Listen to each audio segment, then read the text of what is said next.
Growing up as a naturally skinny guy, I thought I'm different. I never paid attention to anybody who was carrying a substantial amount of body fat, nor did I know how they get to that point. However, people always said that I'm lucky to have these genetics because I can eat whatever I want and never gain weight. But then I went through some X-Men mutation and I got fat. Seems like that so-called lucky genetics gave up on me as I was growing up. But was it really genetics, or I just changed everything what I was doing from lifestyle all the way to my eating habits? And then I had enough. I restricted my calories and for 3 weeks the scale didn't move. And I was asking myself, why is it taking forever to lose fat? And after 3 weeks it finally happened. The scale started to move, clothes started to fit better, and my muscles came back to life. After going for a cut many times in my life and coaching hundreds of people through it, I realized the pattern. The main reason why it takes forever, and I'm going to break it down for you. Starting with acceptance. You are not special, you are average. I will let that sink in, even if it hurts your ego. It most certainly did mine. No matter what other influencers are telling you that you can eat 3000 more calories and still lose weight just like them, because you can't and you won't. They are special. They are above average in terms of genetics, energy expenditure, discipline and willpower. If you gain weight, and not just a small amount, but quite a lot, it is a good thing that you are not an outlier, because it is easier to find the right thing for you, and that can't fail. Understanding the principles. This is one of the main pillars. In order to lose weight, you need to be in a negative energy balance. You already accepted the fact that you are normal, so it is time for you to face the fact that you are overeating. I heard it many times. I'm not even eating that much. I'm eating healthily. My sister is eating way more than me and she is so skinny. Drop it. Not eating much is not a number. How much are you eating? You don't know. You are probably and most likely eating way more than you think you do. A calorie calculator is going to be great because the margin of error is going to be small since you are not an outlier. But only calculate your BMR. Look at mine. If I input my data and give the calculator the amount of times I train, it way overshoots. A weight training session burns maximum 200 calories, but even that is an exaggeration. 2300 calories. I would never lose weight on that, and let me show you why. Look at my BMR. It is more or less accurate because I know myself. 1600 calories. Add the 200 calories extra, and that is 1800 calories 6 times per week. I would still overeat if I was following that advice. I have an average 10,000 steps per day, and that is around 500 calories, give or take 20.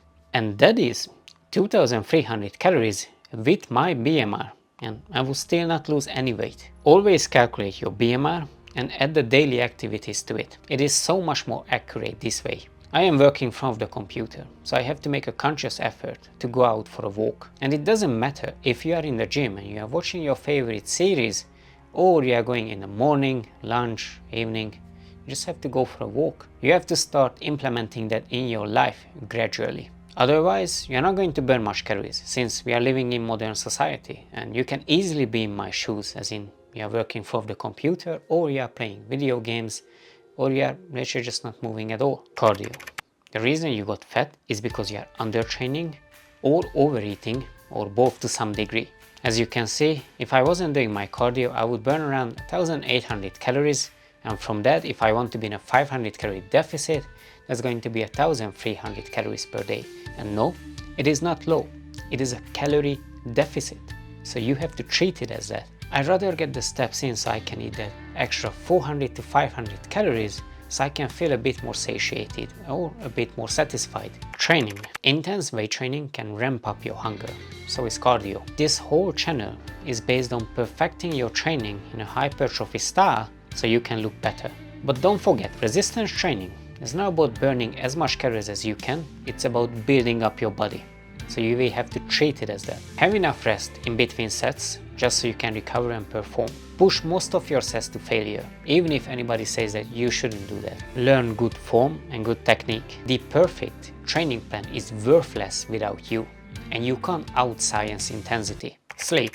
It is underrated, but it is not magical either. With enough sleep, you can mitigate your fatigue, so you can perform in the gym or during your cardio, and you can suppress your appetite as much as you can. When you lack sleep, you're going to be tired and hungrier. And right now, you are not known for your willpower to resist that. Have 7 hours at least, and trust me, that last episode what you are about to watch, it can wait tomorrow. Cheat meals. It is the #1 weight loss killer. When your friends tell you in a snarky way that live a little, they don't say it to make you feel better. They are saying it so they can make themselves better for not even trying what you are doing. You truly believe that being lazy, overeating, feeling lethargic, depressed because you can't see the exit, the solution, drinking every weekend to forget the pain for a couple of hours, but ruin your next day with it while hating every second you spend in your current body is living a little. That is how you've been living. It is demotivating, so you don't need to feel bad for skipping their little advice. Most people are barely in a 200 to 300 calorie deficit per day. That is around 1,400 to 2,100 calories per week. Have a pizza, it's 1,200 calories. Have a chocolate, it's 1,000 calories. You didn't just nullify your calorie deficit, you also went into a surplus with ease. Consistency. It takes a long time because you have to build up a new lifestyle, new habits, and then you will have to maintain it. It is just maths. If you are in a 2,500 deficit per week and losing 1 kilogram of body fat takes around 7,700 calories, you can already see that it is going to take some time, especially if you are only doing the bare minimum. And it is fine. Even if it takes 1 year to 5 years, time is going to pass. Talk to you soon.